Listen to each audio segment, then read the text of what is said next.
I worked day and night to lift my family out of struggle, but why did success arrive only after I stopped seeking validation? I spent 15 years trying to buy a smile from a father who only knew how to frown, convinced that if I just stacked enough cash on the kitchen table, the silence in our house would finally turn into music. It took losing almost everything, my health, my reputation, and my sanity, to realize that success was never going to walk through the front door until I stopped checking the peephole to see who was watching. My name is Elias, and at 34, I have finally learned that the hardest person to outrun is the insecure kid you used to be. To understand why I ended up covered in sawdust in a drafty barn, making more money than I ever did in a suit, you have to understand where I started. I grew up in a cramped, gray apartment in the city's industrial district, where the air always smelled like wet pavement and exhaust. My life was defined by the shadow of my father, Arthur. Arthur is 70 now, but back then, he was a mountain of a man who had spent 40 years driving city buses. He was hard, calloused, and silent. He viewed the world as a transaction. You work until your back breaks, you pay your bills, and then you die. There was no room for dreams in Arthur's world, only survival. My mother, Clara, 62, was the peacemaker, a woman who had mastered the art of making herself small so she wouldn't take up space in a room full of tension.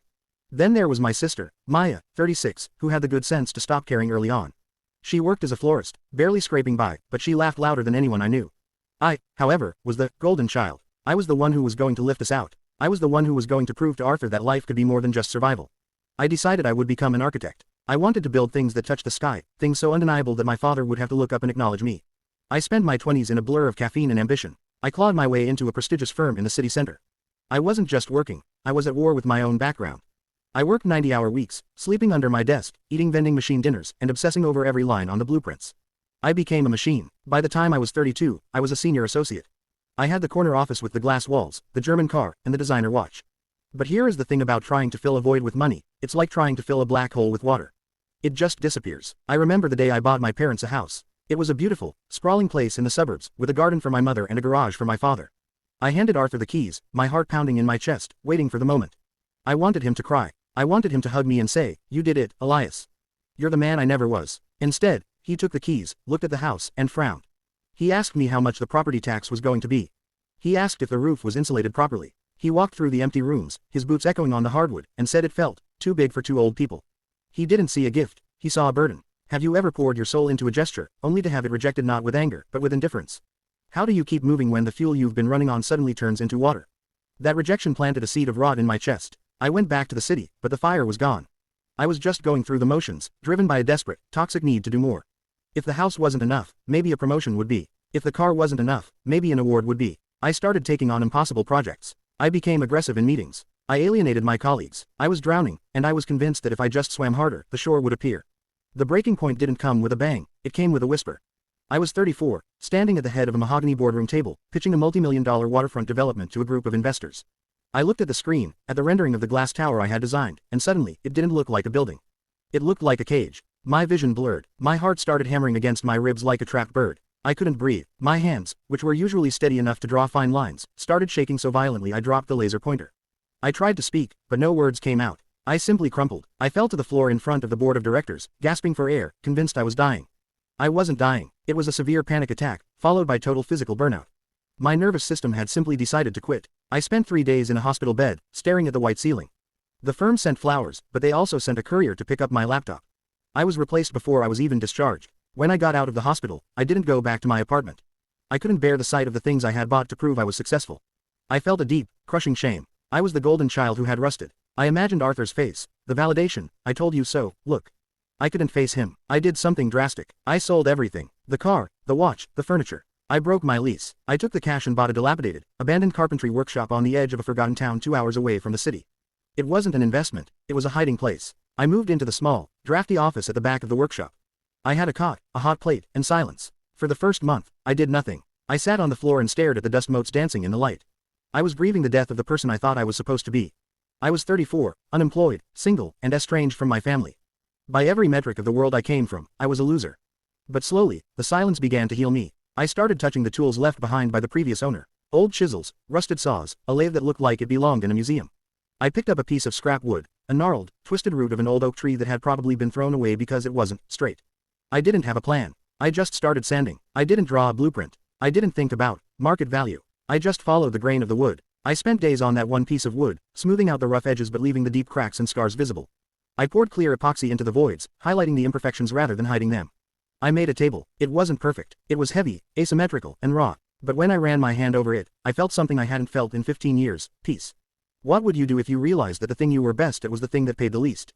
Would you trade your status for your sanity? I spent the next 6 months in that workshop. I grew a beard. I wore flannel shirts covered in sawdust. I stopped answering my phone. I was poor, eating canned soup and bread most nights, but I was sleeping 8 hours a day.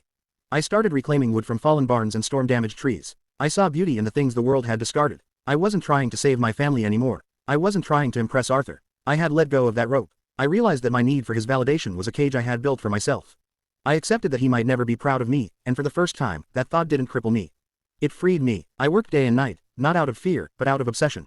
I loved the smell of cedar. I loved the resistance of walnut. I loved the way maple looked when you applied the first coat of oil. I was creating things that had a soul. One afternoon, a woman stopped her car in front of my open bay door.